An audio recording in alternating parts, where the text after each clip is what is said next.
नमस्कार and welcome to study in vision. यहाँ पर आप ये आर्टिकल देखोगे जहाँ पर लिखा गया है कि हमास इमीडिएट बेसिस पर सीज़फायर चाहता है। इस बात की प्रेज़नेस काफ़ी डोनाल्ड ट्रंप ने भी करी है कि दैट्स गुड, ये एक अच्छी बात है। वहीं दोनों जो साइड्स है स्पेशली हमास और इज़राइल, ये दोनों एक पॉजिटिवली ये जो ट्रूस ऑफ़र है इस पर रिस्पॉन्ड कर रहे हैं, यानी कि दोनों एक कंडीशन पर अब बनते हुए दिखाई दे रहे हैं। हाल फिलहाल ये जो पीस टॉक्स है ये होने वाली है, यहाँ पर आपको दिखेगा मिडिल ईस्ट के अंदर, इजिप्ट के अंदर कायरो में ये पीस टॉक्स होगी जहाँ पर यूएस, कतर और इजरायली और प्लस हमास के डेलीगेट्स यहाँ पर बैठेंगे और एक सीज फायर की डील यहाँ पर पेश की जाएगी। मोस्ट ऑफ द प्रोबेबिलिटी है कि अब ये जो सीज फायर की डील है कायरो के अंदर होगी, वो यहाँ पर हमास मान लेगा।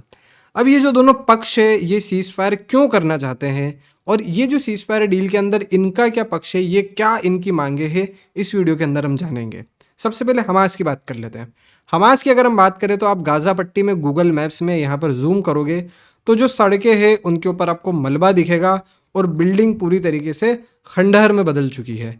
तो एक तरीके से बड़ा ह्यूमैनिटेरियन क्राइसिस इस गाज़ा पट्टी के अंदर यहाँ पर आता हुआ आपको दिख रहा है।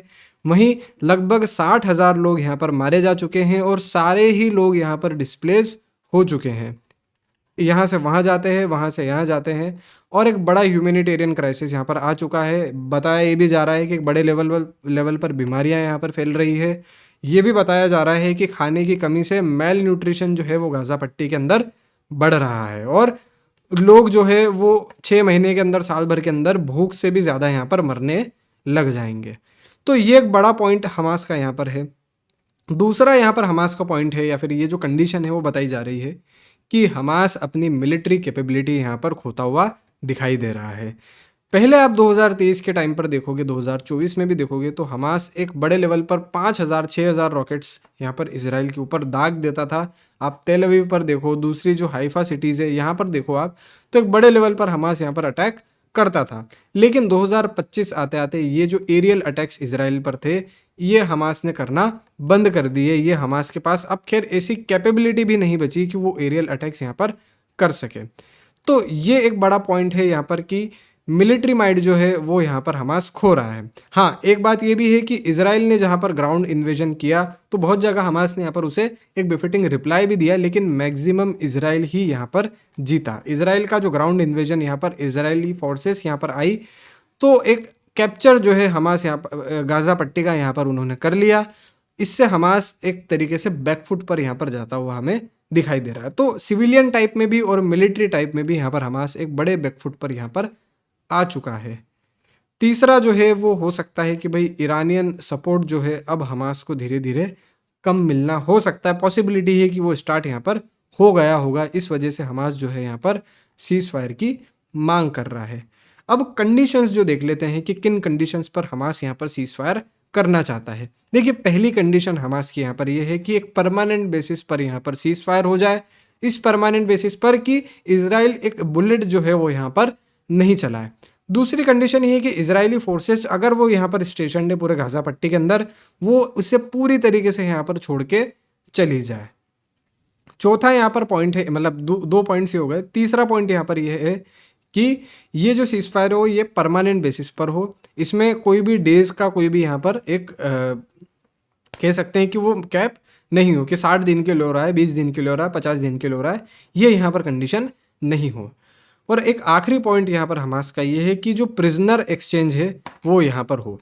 अब देखिए, हुआ ये था कि आप अगर हम दिसंबर 2023 में बात करें जब पहला यहाँ पर सीज फायर हुआ था तो वो सीज फायर टोटल 7 दिन का था और यहाँ पर लगभग 133 इजरायली हॉस्टेजेस हमास ने छोड़े थे, जिसके बदले हमास ने लगभग 1900 प्रिजनर्स जो है वो इजराइल से यहाँ पर छुड़वाए थे। तो लगभग 1900 प्रिजनर्स इजराइल की जेलों में जो हमास के फाइटर्स बनते वो यहाँ पर हमास ने छुड़वाए और एक प्रिजनर एक्सचेंज यहाँ पर करवाया एक तरीके से। तो इस टाइप का ही जो सीज फायर है यहाँ पर हमास चाहता है कि कुछ प्रिजनर जब ये हॉस्टेजेस छोड़े तो कुछ प्रिजनर्स और या फिर जो कुछ टेररिस्ट इजराइल की जेलों में यहाँ पर बंद है वो इजराइल भी यहाँ पर छोड़ेगा। तो ये आपने हमास का पॉइंट ऑफ व्यू देख लिया। अब इजराइल की क्या कंडीशन बन रही है, इजराइल क्यों सीज फायर ये करवाने की कोशिश कर रहा है, ये भी हम जान लेते हैं। देखिए, सबसे पहली चीज़ इजराइल के अंदर अब ये मांग ज़ोरों शोरों से बढ़ने लगी है कि हमारे जो 50 हॉस्टेजेस हैं जो गाज़ा पट्टी के अंदर बंद है, उन्हें सबसे पहले छुड़वाया जाए। इज़राइल उन्हें छुड़वाने पर सबसे पहले अपना ध्यान दे। दूसरा ये है कि इज़राइल के अंदर अब इलेक्शंस भी आने वाले हैं, तो इज़राइली गवर्नमेंट स्पेशली जो नेतन्याहू की गवर्नमेंट है, वो पूरी तरीके से यहाँ पर जोर दे रही है कि कैसे भी करके, कुछ भी करके यहाँ पर से प्रिजनर्स लाए जाएँ वापस।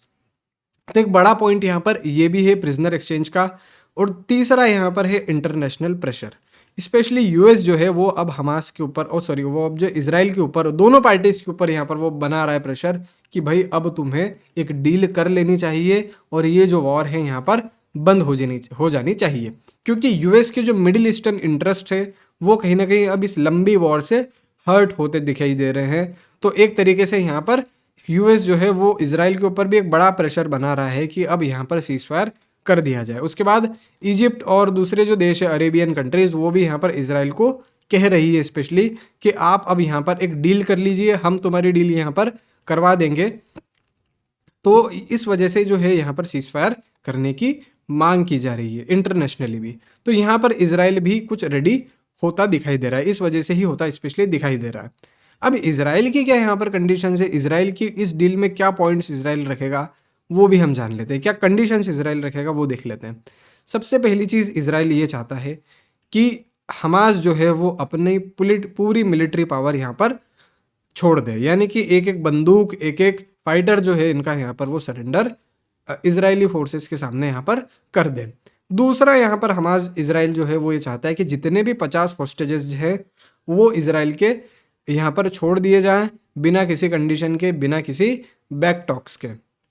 दूसरा यहाँ पर तीसरी जो कंडीशन यहाँ पर दिख रही है वो ये है कि ये जो सीज फायर टॉक्स होगी ये टोटल 60 दिन का यहाँ पर सीज फायर होगा। 60 दिन के बाद अगर इजराइल इस सीज फायर से सेटिस्फाइड होता है तो फिर ये सीज फायर की कंडीशंस जो है, फिर जो लॉन्जिटिविटी है, जो लंबाई है, वो धीरे धीरे बढ़ा दी जाएगी।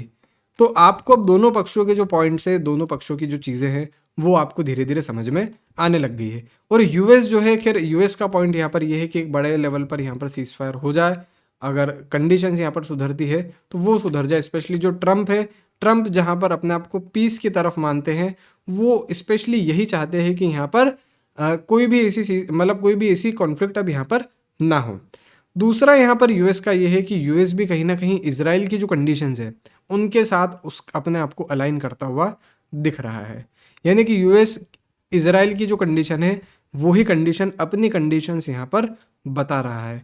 तो एक तरीके से देखा जाए तो दोनों पक्ष है, दोनों पक्ष के अपने अपने पॉइंट ऑफ व्यूज़ हैं। अब देखना ये कि ये जो सीज फायर डील है जहाँ पर दोनों पक्ष ये चाहते हैं कि अब इमीडिएट बेसिस पर सीज फायर हो जाए, तो वो सीज फायर डील कहाँ तक पहुँच पाती है। अब अगर हम मेरे पॉइंट ऑफ व्यू की बात करें तो देखो, हमास का अभी कुछ स्टेटमेंट्स आए थे कि भाई वो किसी भी कंडीशन को मान लेगा अगर ये जो सीज फायर की डील है, ये जो सीज फायर है, ये परमानेंट बेसिस पर यहाँ पर हो जाता है। बिकॉज नुकसान जो है अब यहाँ पर अनकंट्रोलेबल बेसिस पर जा रहा है। अगर 6 महीने भी ये जो वॉर रुकी तो हज़ारों लोग यहाँ पर और भी मरने के चांसेस हैं। सो कंडीशंस जो है काफ़ी क्रिटिकल है खैर मिडिल ईस्ट में। और ये जो सीज फायर डील है ये मुझे नहीं लगता कि खैर इतने परमानेंट बेसिस पर जाएगी। हाँ, कुछ समय के लिए यहाँ पर सीज फायर हो जाएगा, बट अब ये देखने वाली बात है कि यहाँ पर कितने समय तक ये सीज फायर होगा।